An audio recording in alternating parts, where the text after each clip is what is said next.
Hello student, new study 100 में आप सभी का स्वागत है। मैं हूँ उपासना त्यागी।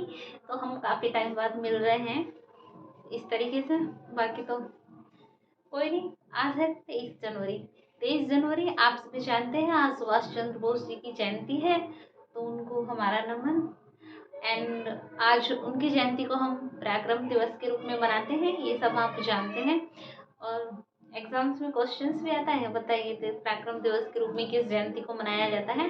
तो सुभाष चंद्र बोस जी की जयंती को मनाया जाता है 23 जनवरी। 1897 में इनका जन्म हुआ था और 1945 में इनकी मृत्यु हो गई थी। तो हम जानते हैं उनका ही हम एक कोड लिख कर लेकर आए हैं। चलो जानते हैं क्या है कि एक व्यक्ति, कि सुभाष चंद्र बोस जी कहते थे कि एक व्यक्ति एक विचार के लिए मर सकता है, एक व्यक्ति एक विचार के लिए मर सकता है, लेकिन यह विचार उनकी मृत्यु के बाद हजारों लोगों में जीवित रहेगा। ठीक है, कोई इंसान की मृत्यु हो सकती है, लेकिन उसके विचार की कभी भी मृत्यु नहीं हो सकती है।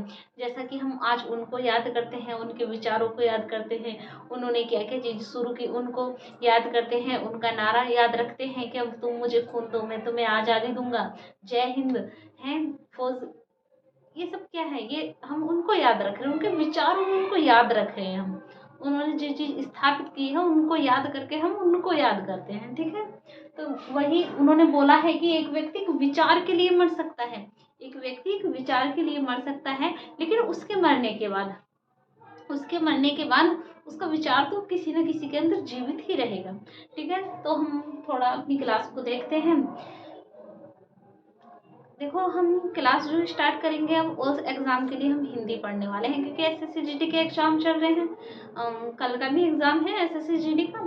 तो हम उस कुछ क्वेश्चंस देखते हैं और फिर कल से अपनी क्लास को कंटिन्यू करते हैं। ठीक है, तो सुभाष चंद्र की जयंती पर ही हम अपनी क्लास की शुरुआत करते हैं। ठीक है, तो हम पढ़ेंगे क्वेश्चन नंबर 1 की कम से कम भाषा में अधिक बताना। देखो, यहाँ से हम इसलिए पढ़ रहे हैं क्योंकि हमने यहीं से छोड़ा था। ठीक है, तो इस टॉपिक को कंप्लीट करके आज की क्लास के बाद फिर हम अगला टॉपिक लेंगे। आप लोग कमेंट में भी बता सकते हैं कि हम क्या टॉपिक स्टार्ट करें, वरना हम अपने हिसाब से स्टार्ट कर लेंगे। हम पूरी हिंदी पढ़ने के बाद फिर हिंदी साहित्य को पढ़ेंगे, उसमें इंपोर्टेंट रचनाएं देखेंगे।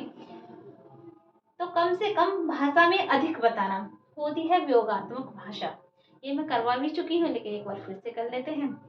जो पहले ना हुआ हो, क्योंकि पीछे की क्लास से हमें आगे की लिंक जोड़ना है, तो इस वजह से जो पहले ना हुआ हो अभूतपूर्व, जो कभी पहले ना हुआ हो उसको कहते हैं अभूतपूर्व।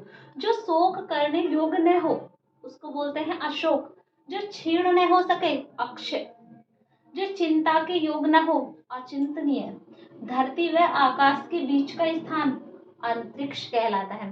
धरती और आकाश के बीच का स्थान क्या कहलाता है? अंतरिक्ष कहलाता है। ठीक है, जिसे जीता ना जा सके अजय, जिसको जीतने वाला कोई शत्रु न जन्मा हो उसको कहते हैं अजात शत्रु। जिसके पास कुछ ना हो उसको कहते हैं एक शब्द में अकिंचन। ठीक है, किसी कार्य के लिए दी जाने वाली आर्थिक सहायता, उसको कहते हैं अनुदान। और जिसका इलाज ना हो सके उसको कहते हैं असाधन।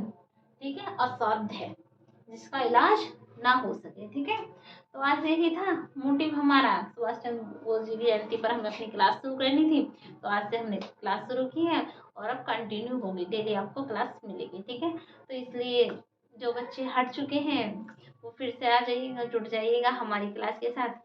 और इसी के साथ मैं समाप्त करती हूँ।